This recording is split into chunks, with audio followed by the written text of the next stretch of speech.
गतिविधि को अवरोधित किया जा रहा है। पार्लियामेंट को में फंक्शनल पार्लियामेंट नहीं हो पा रहा है, कोई काम करने नहीं दिया जा रहा है। जो यात्रा राहुल गांधी भी कर रहे हैं उसके पीछे की मंशा क्या है, घुसपैठियों का किस प्रकार से इस्तेमाल करना है, यही राहुल गांधी और कांग्रेस पार्टी करती रही। हिंदुस्तान की फर्जी नागरिकता की सर्टिफिकेट लेकर हिंदुस्तान में वो तय करे कि राज किसका होगा, यह हिंदुस्तान नहीं होने देगा। उसके आड़ में तुष्टीकरण की राजनीति करना राहुल गांधी और विपक्षी दल बंद करें। देखिए, विगत कुछ दिनों से जिस प्रकार का व्यवहार कांग्रेस पार्टी और कुछ अपोजिशन दलों का रहा है, खास करके एसआईआर के मुद्दे को लेकर, बिहार के चुनाव को लेकर, यह पूरा हिंदुस्तान देख रहा है।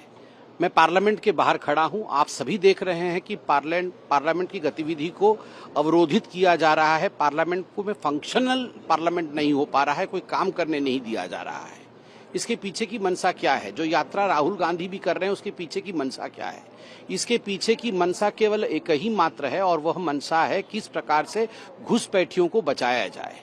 जो देश के इन्फिल्ट्रेटर्स हैं, जो देश के अंदर घुसे हुए हैं, जो नागरिक नहीं है देश के, यह एक प्रक्रिया है, स्वाभाविक प्रक्रिया है कि इलेक्शन कमीशन का ये दायित्व बनता है कि जो घुसपैठिए हैं किस प्रकार से उनको क्लेंजिंग की जाए, वो इलेक्टोरल रोल में नहीं आए और वो इलेक्शन में भाग न ले सके। ये अधिकार उनको नहीं है वोट देने का। घुसपैठियों के माध्यम से किस प्रकार से चुनाव जीतना है, घुसपैठियों का किस प्रकार से इस्तेमाल करना है, तुष्टीकरण की राजनीति को किस प्रकार से आगे बढ़ाना है, यही राहुल गांधी और कांग्रेस पार्टी करती रही है। और संवैधानिक संस्थाओं को गाली देने का इनका रिकॉर्ड पुराना है। आप याद करिए, जब राम मंदिर का जजमेंट आया था तो सुप्रीम कोर्ट को पानी पी पी कर इन लोगों ने कोसा था। जजेस के नाम ले लेकर उनके खिलाफ मीम बनाकर सोशल मीडिया में छोड़ा था।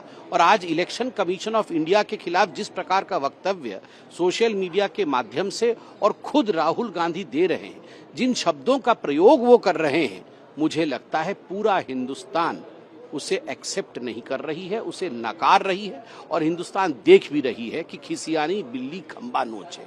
और एक बात बिल्कुल स्पष्ट रूप से देश जानता है कि हम घुसपैठियों के साथ खड़े नहीं हैं।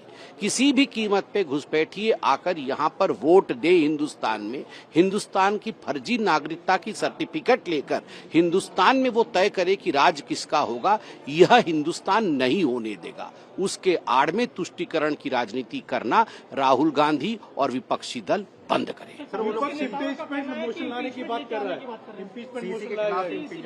देखिए, ऐसी कौन सी संस्था है जिसके खिलाफ विपक्ष खड़ी नहीं हुई है? हिंदुस्तान की कौन सी संस्था है? जो पॉलिटिकल पार्टी सुप्रीम कोर्ट के खिलाफ बोल सकती है, जो पॉलिटिकल पार्टी राम मंदिर के जजमेंट के पश्चात जजेस को गाली दे सकती है, जो पॉलिटिकल पार्टी इंडिया के आर्मी को छोड़ नहीं सकती है, इंडिया के आर्मी के चीफ को सड़क का गुंडा करार दे सकती है, तो स्वाभाविक रूप से आप बताइए कि इलेक्शन कमीशन के लिए भी आज जिन शब्दों का प्रयोग किया जा रहा है, पार्लियामेंट के बाहर खड़े होकर जिस प्रकार से इलेक्शन कमीशन को गाली दी जा रही है, सड़कों पर इलेक्शन कमीशन को गाली दी जा रही है, और जिन शब्दों का प्रयोग किया जा रहा है, एक ही चीज दिखा रहा है कि संवैधानिक संस्थाएं, सबकी अपनी अपनी मर्यादा होती है, सबका अपना अपना बाउंड्री होता है, और एक संवैधानिक संस्था दूसरी संवैधानिक संस्था का हमेशा आदर करती है।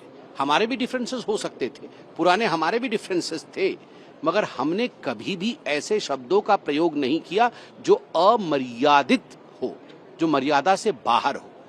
अमर्यादित शब्दों का प्रयोग करना और जिस प्रकार के आक्रमण को वो कर रहे हैं, ये कहीं न कहीं दिखाता है कि राहुल गांधी और कांग्रेस पार्टी फ्रस्ट्रेशन में है और उनका एक ही ध्येय है, किसी भी कीमत पे हमें सत्ता मिलना चाहिए। यदि हमारे परिवार को सत्ता नहीं मिलता है तो हम किसी को भी खींच के सड़क के बीच में लाएंगे, उसके विरुद्ध अनर्गल बोलेंगे, उसको गाली करेंगे, और किसी भी कीमत पर हमें सत्ता चाहिए। मगर जनता जनार्दन है, सब समझती है।